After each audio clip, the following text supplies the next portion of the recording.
Hello and welcome to this thread that I've entitled The Honest Guitarist. I thought I would go over a few things because while I was surfing on the forum in this subcategory of getting started, I noticed that several people were or are where I was many years ago before I walked into Barry Harris' class or hooked up with Chris, who some of you may know from things I've learned from Barry Harris. As I stated in the first post, I was completely lost because I didn't have any real grasp of the fretboard or music itself. And I was happy to learn that Chris was in the same position when he first started. So over the last few weeks, as a result of a minor injury to my hand, I wasn't able to play. So I was surfing a bit or lurking a bit in the subcategory of getting started.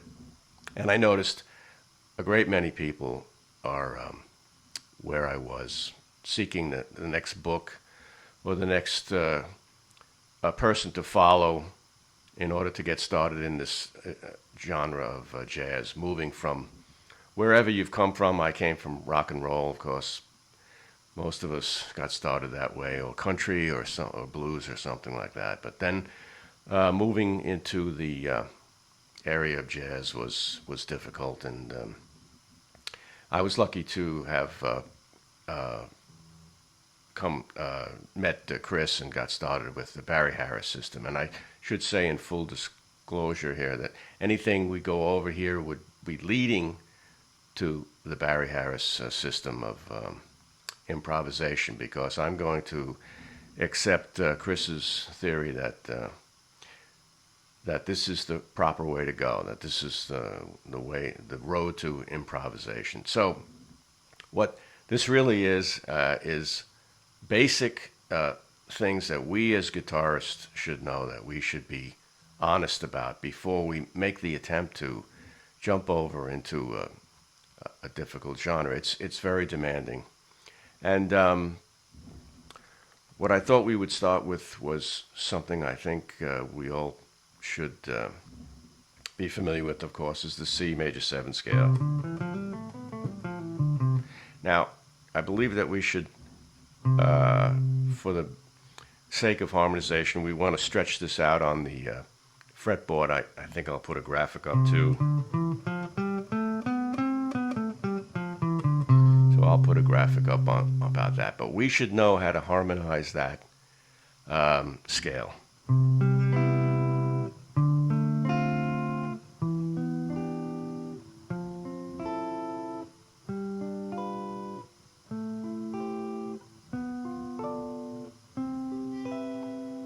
C major 7, B minor 7 flat 5, A minor 7, G7, F major 7, E minor 7, D minor 7, C major 7.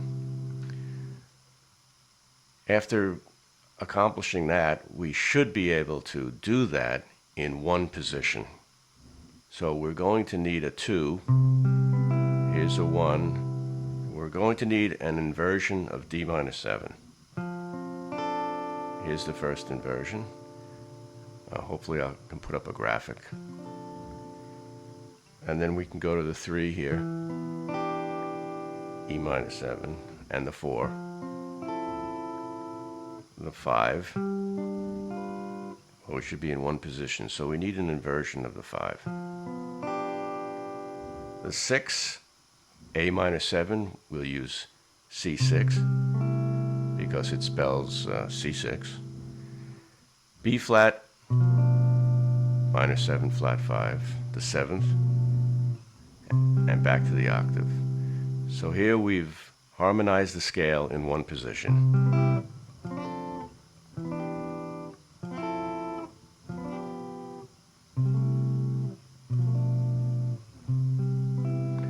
Now, honestly, we should be able to do that. And we can use this cluster of chords in C, D flat, D, E flat, E, all the way up. We should be able to do that.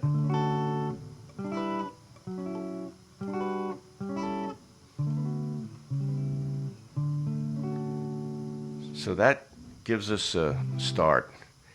Perhaps the first thing we run into are the inversions of D minor 7, and I'll put a graphic up on it.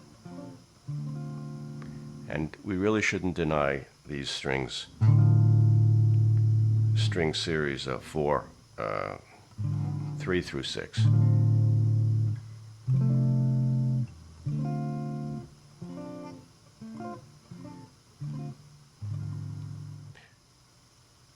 For those of you who don't think inversions are any important of any importance, or if you don't use them until it comes time to use them, you might consider this melody.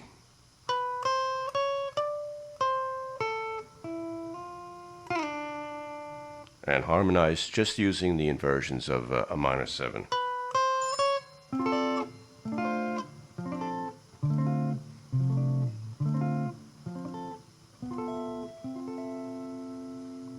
Or this one.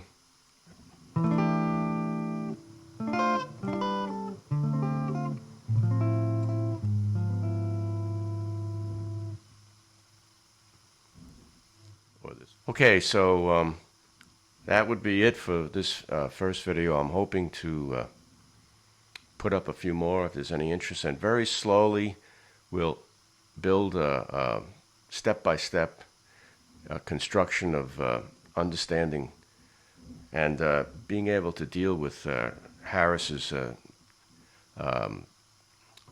theories and whatnot once we get more control over our instrument. And honestly, this is not for very advanced guitar players, so I'm hoping that those of you who are waiting for the next book or waiting for the next video, a DVD or whatever, looking for the next teacher, would just come here and make sure that we honestly have a basis for taking the move into jazz. Okay, thanks for listening.